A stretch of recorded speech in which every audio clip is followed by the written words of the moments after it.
It's my honor to tell you that you were nominated by Amy Cotrone, Edith Currington, and the entire administrative team at Westmont, CUSD 201 for the Thomas Leigh Burroughs Award.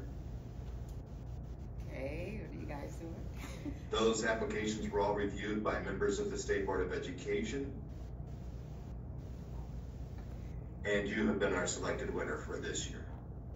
Really? What? Thank you for all you do. And congratulations, Dr. Hoover. Thank you.